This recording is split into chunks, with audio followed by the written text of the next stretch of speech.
This is 8 Minute Climate Fix, a podcast helping you understand the energy and climate challenge in just a few minutes. I'm your host, Paul Schuster. Trump's One Big Beautiful Bill passed both the Senate and the House 2 weeks ago. We've now had a chance to digest its contents and potential effect.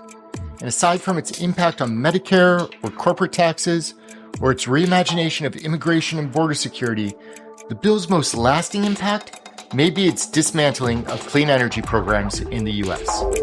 The reverberations of this legislation will likely take time to fully understand, but what's certain is that it will have a crippling effect on the clean energy industry, or, for that matter, the entire power system too. Let's explore some of the implications of the new legislation. A quick caveat here, as I'll discuss a bit on how the bill could affect more than just power, but also on data center growth, on the AI industry. I work for Entity Data, one of the world's largest data center owner-operators, but the perspectives in this episode don't necessarily reflect the strategy or views of my company. I'm trying to bring a perspective on macro-level issues, and discussing this topic can't really happen without talking about potential impact on load growth. 8 minutes. It's how long it takes the sun's rays to hit Earth, or about how long it took for the House of Representatives to finalize voting on the One Big Beautiful Bill. Just 8 minutes to dismantle so much progress. Let's get it on.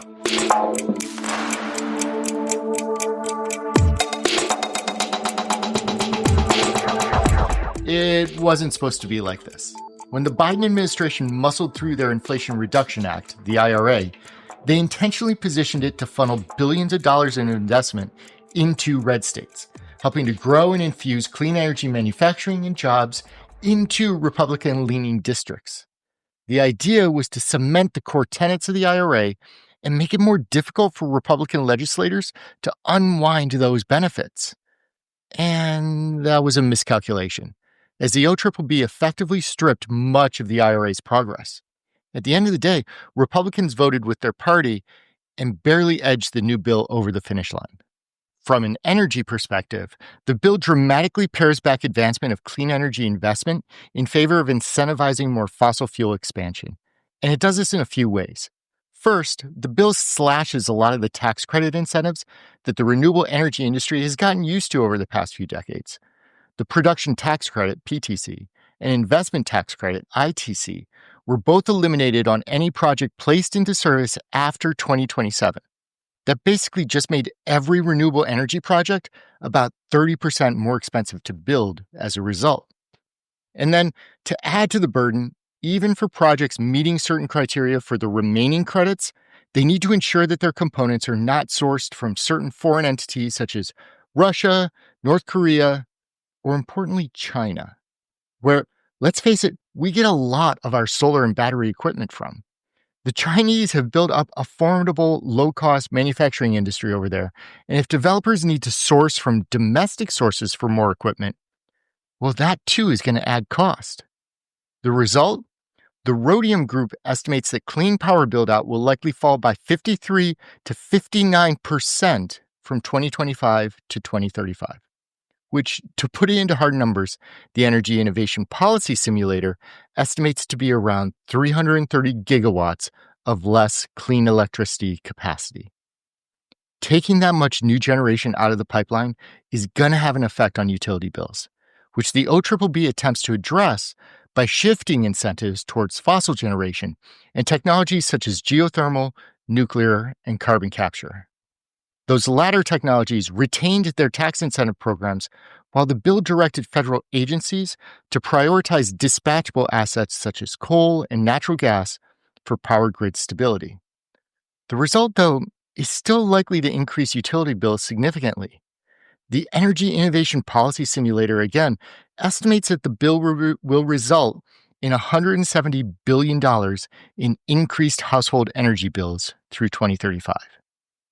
Where the IRA invested in clean energy tax credits, effectively using taxpayer dollars to invest in lower-cost energy and offset household utility bills, the OBBB instead funded ongoing federal tax breaks through higher individual household utility usage.